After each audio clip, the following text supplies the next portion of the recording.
Concerns about energy usage have been a constant feature of the Bitcoin space for years now. It is time to firmly put all this nonsense to bed, and that is why in today's video we're going to be looking at the latest CoinShares Bitcoin mining report from just this year. Let's jump in.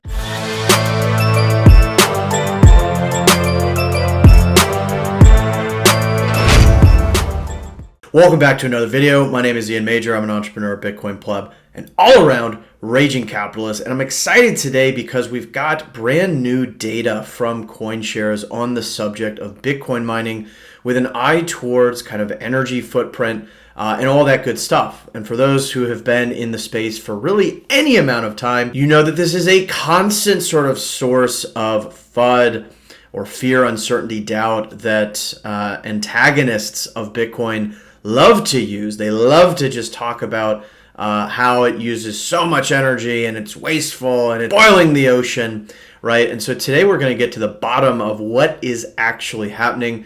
And some of the takeaways are pretty interesting. So you're not going to want to miss a thing.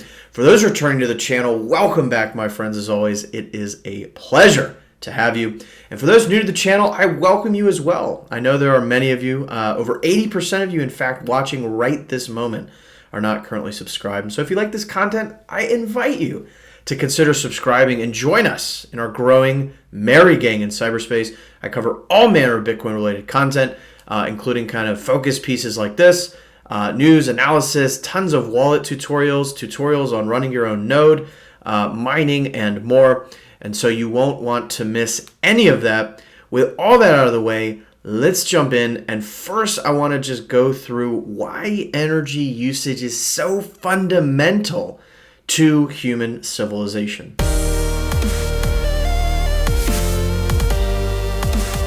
So I want to just set the stage before we jump into the actual report highlights, because this is really important foundation setting. There's this strange, bizarre belief that kind of pervades, particularly my generation and younger generations, that energy usage is like bad. It's like this evil thing, right? And this could not be further from the truth. As we can see here in this visual, again, I'll link all the sources to these different views in the description down below if you want to take a look. But this is plotting on the x-axis here per capita power consumption measured in kilowatts per person. And then on the y-axis, you have this human development index. And this includes a number of different measures around life expectancy, kind of education, living standards as measured by gross national income per capita. And it very clearly shows this relationship where as you increase your power consumption, you also increase your human development index. And those gains in the HDI are extreme early on. And then, of course, as you would imagine, they kind of have marginal incremental benefit as you go further and further out the power consumption curve. But even then, you're still getting positive increases even as you go all the way out. And we have other views of this same relationship. You have a view here of global energy consumption. This goes back 12,000 years before present. And as you can see, it's really only about the 1950 that we see just truly extraordinary kind of takeoff in energy consumption. And with that, we've seen, population growth. You have global productivity as well, measured in dollars per year per capita. And there's study after study that further confirms this, right? This relationship between energy use and overall economic development and prosperity as a species and civilization. And so this is really important to understand. Those who would kind of virtue signal around energy usage have simply not done their homework or math.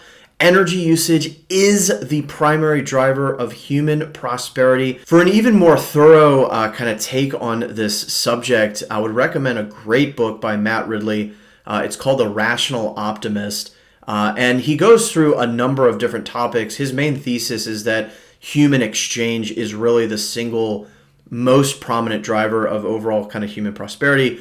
But as he kind of explains that thesis, he unpacks a ton around climate and energy usage and all that good stuff. So again, highly recommend checking that out. I'm sure there's a lot of other great books on that as well. Now, that doesn't mean that we shouldn't seek out, better, more renewable ways to use ever increasing quantities of energy. We certainly should, but the notion that energy usage in and of itself is sort of, wasteful or harmful is a fundamentally anti-human view. Do not forget that. With that level setting, let's now jump in to the actual report itself.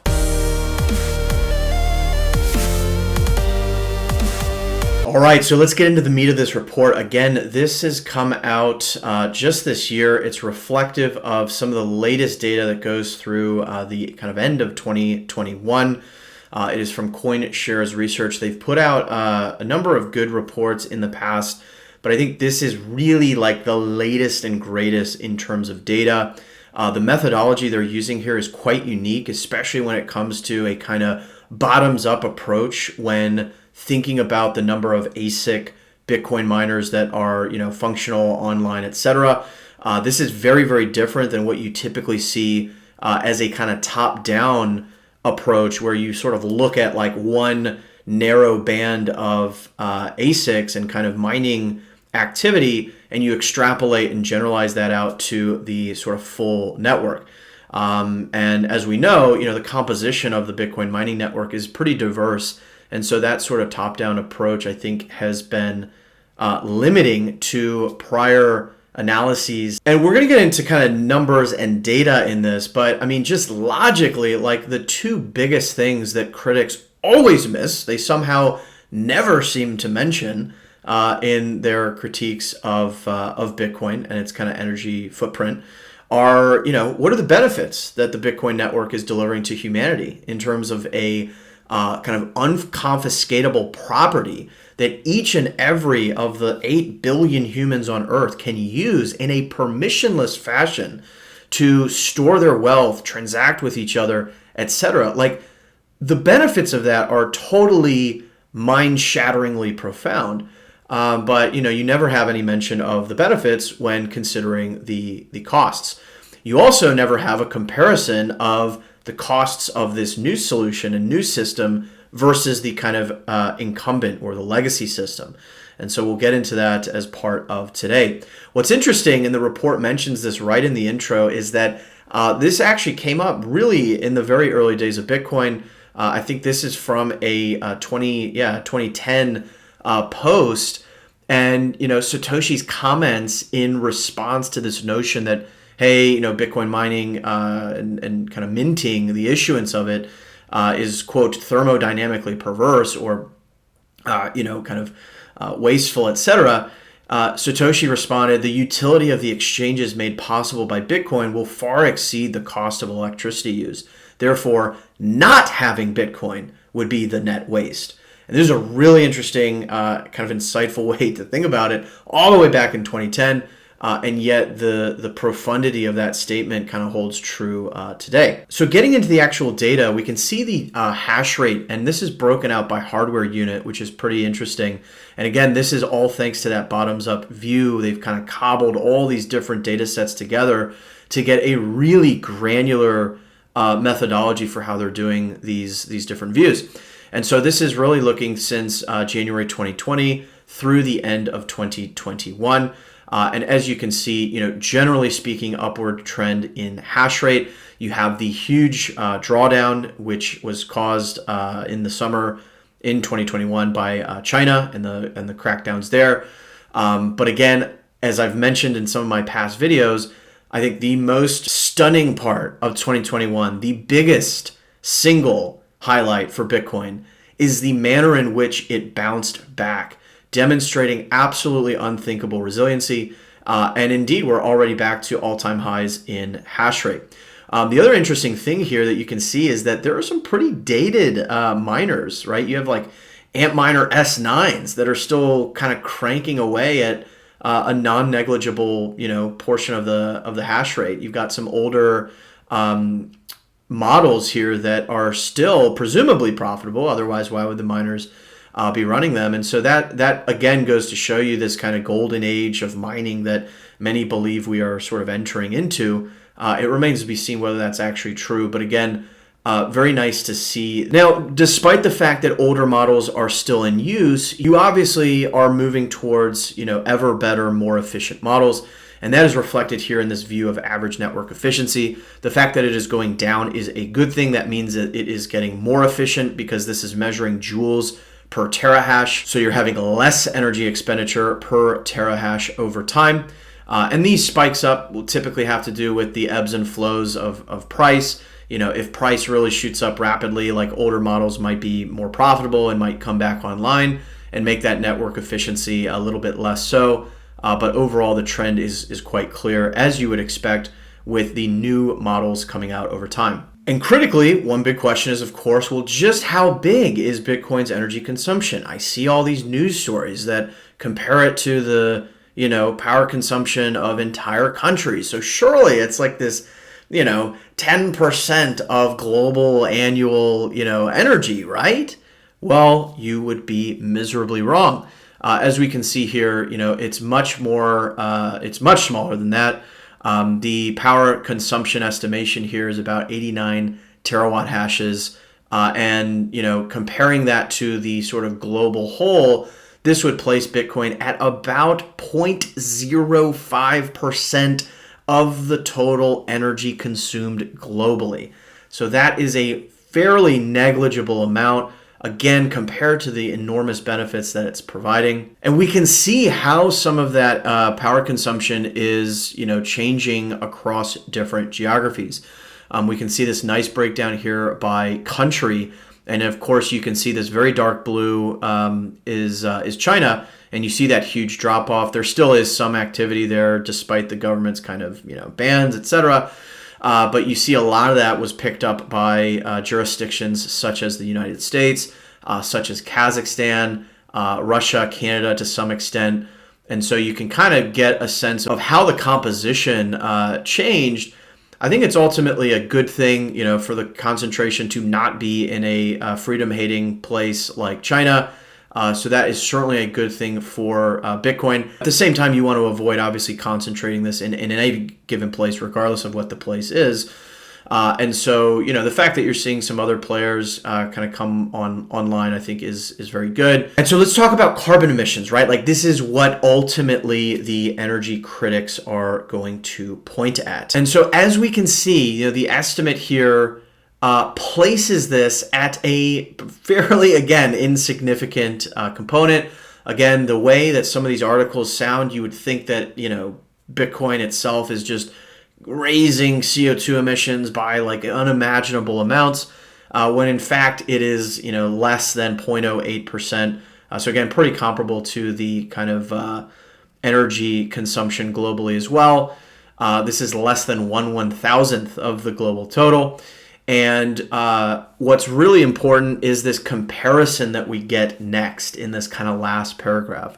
And so if we compare the 36 metric tons of CO2 and then that grew to 41 metric tons in 2021, you compare that to things like the gold industry, right, which is cranking at 100 to 145, so way more than more than triple essentially the CO2 footprint of Bitcoin. Estimates from Galaxy Digital for the global banking system, which would ultimately boil down to about 130 metric tons. So again, like comparing to other systems, Bitcoin is still a fraction, even when looking at it on a CO2 emissions basis. And finally, we can start to get a pretty good breakdown from in terms of power source or energy source.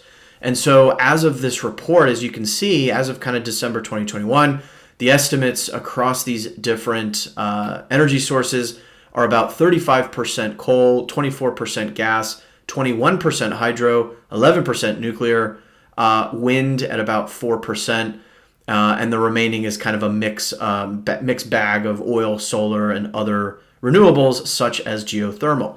And we can see how that looks over time. You can see that there was always some seasonality based on kind of China hopping between coal and hydro given some seasonality there. It'll be interesting to see how that goes forward, post sort of July 2021. But basically you can see that, maybe let's call it 40-ish%, maybe closer to 37%. Is already from renewable energy sources. And that also is much better than the average sort of US renewable energy mix. So again, for all these kind of ivory tower academics and virtue signalers kind of saying Bitcoin is this horrible thing, it has this, massive energy use, it has this horrible kind of footprint, it's literally better than the US energy grid in terms of renewable composition. So there you have it, my friends. But let's go ahead and close this video out.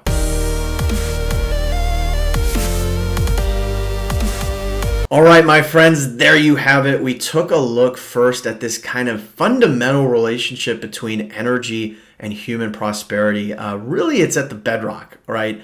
As we as a species are able to harness more and more energy, we are able to increase our living standards, our life expectancy, the amount of wealth that we have, right? So this is a very fundamental relationship. And then we took a look at this very great CoinShares 2022 Bitcoin mining report. And we took a look and, guys, like 0.05% of global energy consumption, 0.08% of estimated carbon emissions, a 37-ish% renewable energy mix. So these are not quite the narratives that you'll hear in the mainstream media, but this is the very, very best state-of-the-art data that we have today. And so I will, again, link all this in the description down below for you to take a look at. I think it's a great report, and some of the sources that they link as well are equally great. But I'm curious to hear, what do you think? What are your honest thoughts on some of these takeaways and conclusions? Are they surprising? Are they not surprising?